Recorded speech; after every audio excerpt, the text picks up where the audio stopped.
નમસ્કાર વિદ્યાર્થી મિત્રો, હું જસુભાઈ પટેલ. હું આ એજ્યુકેશનમાં આપ સર્વે વિદ્યાર્થી મિત્રોનું હાર્દિક સ્વાગત કરું છું.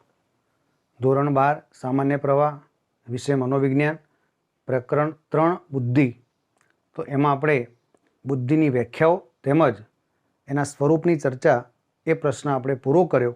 અને આજના વિભાગની અંદર આપણે બુદ્ધિઆંક શોધવાનું સૂત્ર, બુદ્ધિઆંકનું વિતરણ તેમજ સામાન્ય સંભવિતતાનો આલેખ એની આપણે ચર્ચા કરીશું. તો મિત્રો, બુદ્ધિઆંક એટલે કે બુદ્ધિ લબ્ધિ સામાન્ય આપણે જોઈએ તો સામાન્ય જન સમુદાયની અંદર બુદ્ધિની બાબતમાં તફાવત જોવા મળે છે. બુદ્ધિઆંકની બાબતમાં આપણને તફાવત જોવા મળે છે.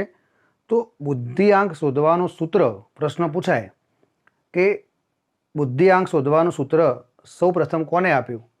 તો બુદ્ધિઆંક શોધવાનું સૂત્ર 1912માં વિલિયમ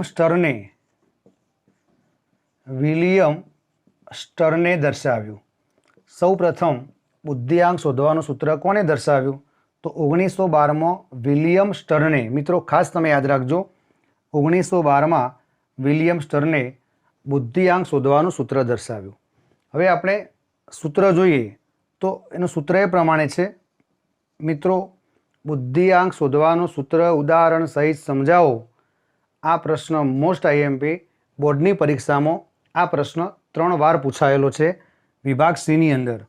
એટલે એ પ્રશ્ન મોસ્ટ આઈએમપી કહી શકાય.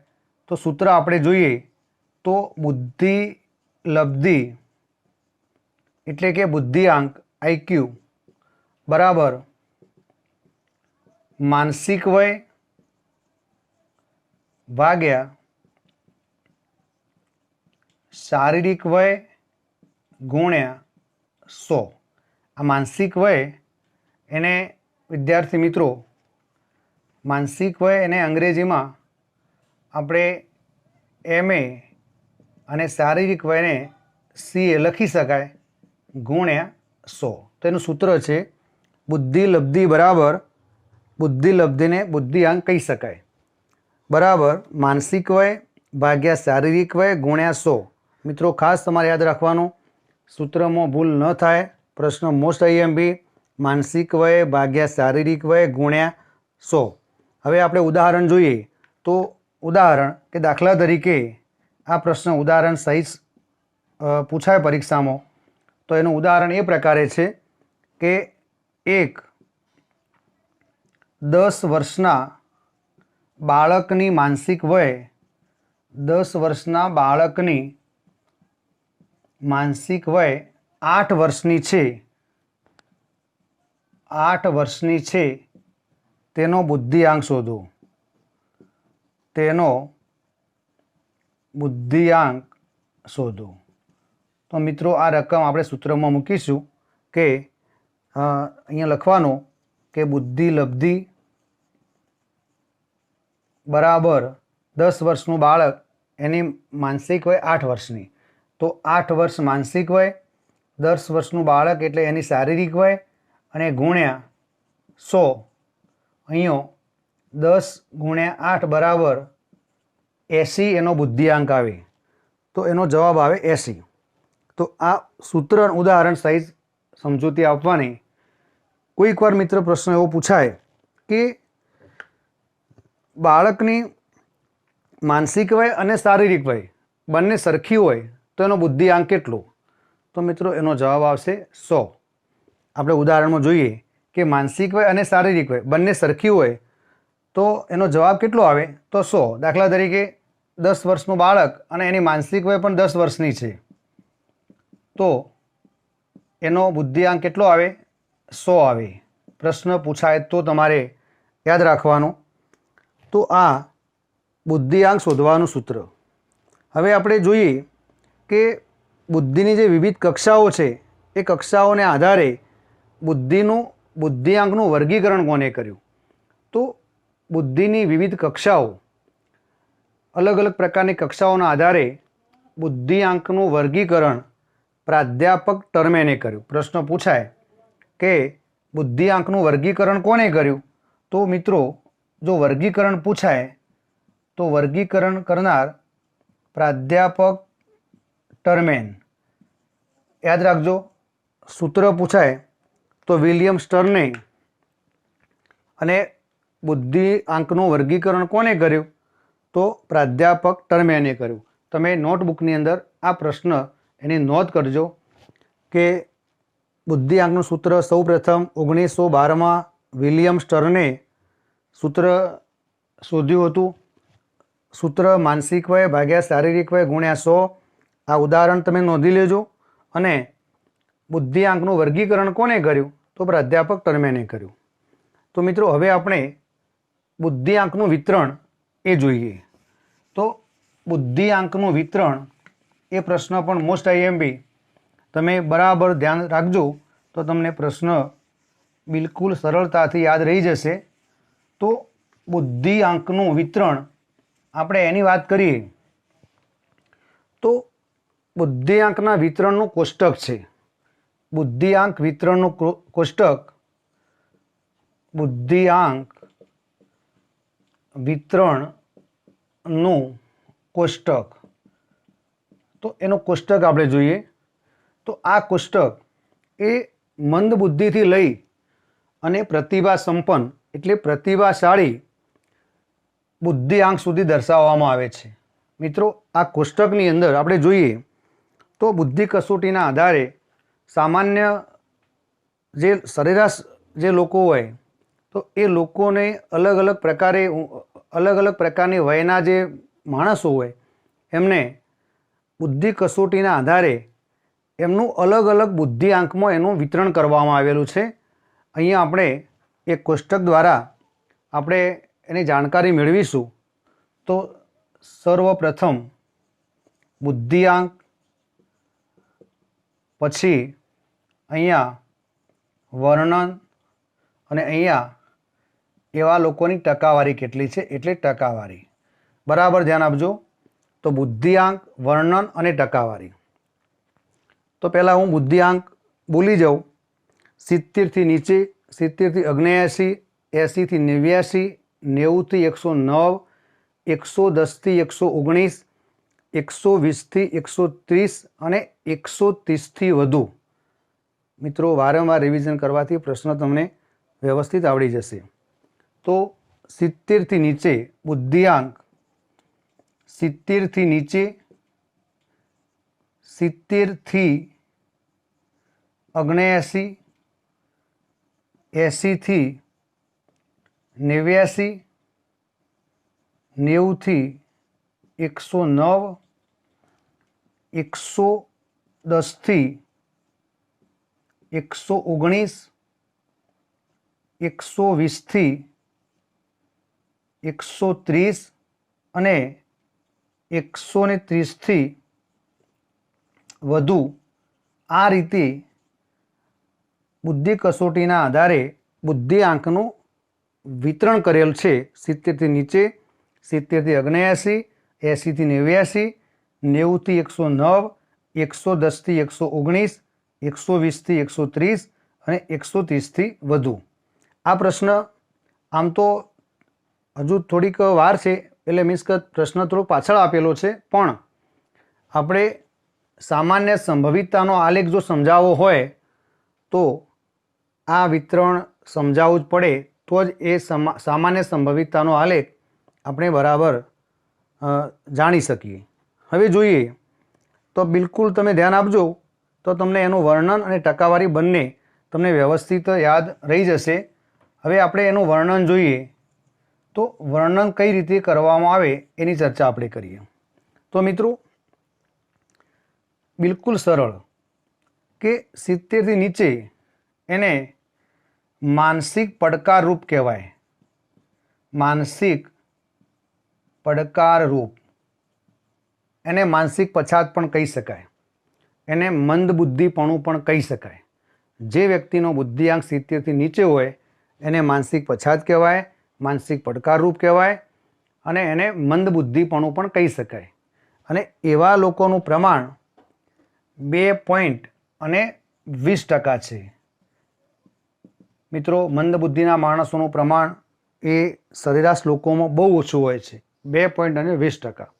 એક વર્ણન આપણને બિલકુલ સરસ રીતે યાદ રહેશે કે જેનો બુદ્ધિઆંક 70થી નીચે હોય એનું વર્ણન માનસિક પડકારરૂપ કહી શકાય અને એની ટકાવારી સરેરાશ લોકોમાં 2.20%. તમારે બીજું યાદ રાખવાનું, 130થી વધુ, જેનો બુદ્ધિઆંક 130થી વધુ હોય એને પ્રતિભાશાળી વ્યક્તિ કહી શકાય. તો અહીંયા પ્રતિભાશાળી વ્યક્તિ અથવા એને પ્રતિભા સંપન્ન પણ કહી શકાય, પ્રતિભા સંપન્ન પણ કહી શકાય અને ઉચ્ચ બુદ્ધિ પણ કહી શકાય, અતિ ઉચ્ચ બુદ્ધિ કહી શકાય, અતિ ઉચ્ચ બુદ્ધિ પણ કહી શકાય. અને આવા લોકોનું પ્રમાણ પણ 2.20% છે. એટલે કે બહુ હોશિયાર માણસ, ખૂબ બુદ્ધિશાળી વ્યક્તિ એ પણ સામાન્ય જનતામાં બહુ ઓછા માણસો હોય છે. એટલે એનું પ્રમાણ 2.20% છે. તમને આમાંની બે વર્ણનો બરાબર યાદ રહી ગયા હશે કે 70થી નીચે હોય તો માનસિક પડકારરૂપ અને 130થી વધુ બુદ્ધિઆંક હોય તો પ્રતિભાશાળી વ્યક્તિ પણ કહી શકાય, પ્રતિભા સંપન્ન વ્યક્તિ પણ કહી શકાય અને અતિ ઉચ્ચ બુદ્ધિ પણ કહી શકાય. મિત્રો, 1 માર્ક્સમાં એવો પ્રશ્ન પૂછાય, બોર્ડની પરીક્ષામાં પૂછાયેલો પ્રશ્ન છે કે પ્રતિભા સંપન્ન વ્યક્તિનો બુદ્ધિઆંક કેટલો હોય? તો 130થી વધુ. નોંધી લેજો, પ્રતિભા સંપન્ન વ્યક્તિનો બુદ્ધિઆંક કેટલો હોય? તો 130થી વધુ. તો એ આપણે પ્રતિભાશાળી પણ કહી શકીએ, પ્રતિભા સંપન્ન પણ કહી શકીએ અને અતિ ઉચ્ચ બુદ્ધિ પણ કહી શકીએ. તો મિત્રો, આ બે તમને બરાબર એનું વર્ણન યાદ રહી ગયું હશે. હવે 90થી 109, તો 90થી 109 એ આપણે જોઈએ તો 90થી 109 એને આપણે સામાન્ય બુદ્ધિ પણ કહી શકાય અને સરેરાશ બુદ્ધિ પણ કહી શકાય. તો મિત્રો, 90થી 109 એ આપણે જોઈએ તો 90થી 109 એને આપણે સરેરાશ બુદ્ધિ કહીશું, સરેરાશ બુદ્ધિ, સરેરાશ બુદ્ધિ. અને મિત્રો, એનું પ્રમાણ છે 50%. એવા લોકોનું પ્રમાણ કેટલું? તો 50% પ્રમાણ છે.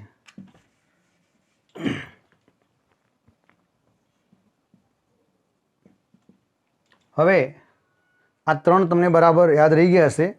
70થી નીચે તો માનસિક પડકારરૂપ 2.20%, 130થી વધુ તો પ્રતિભાશાળી વ્યક્તિ 2.20% લોકો એવા હોય છે અને 90થી 109 સૌથી વધારે 50% એનું વર્ણન થાય સરેરાશ બુદ્ધિ. હવે તમારે અગાઉ વર્ણન યાદ રાખવા માટે 90થી 109 એને આપણે સરેરાશ બુદ્ધિ કહીશું. તો એના કરતો ઓછી બુદ્ધિ એટલે કે 80થી 89 તો એને આપણે મંદ સરેરાશ બુદ્ધિ કહીશું. મંદ સરેરાશ બુદ્ધિ તરીકે આપણે એનું વર્ણન કરીશું. સરેરાશ બુદ્ધિ કરતો ઓછી હોવાથી મંદ સરેરાશ બુદ્ધિ અને એનું પ્રમાણ છે 16.10%. સામાન્ય જન સમુદાયમાં એનું પ્રમાણ 16.10% છે.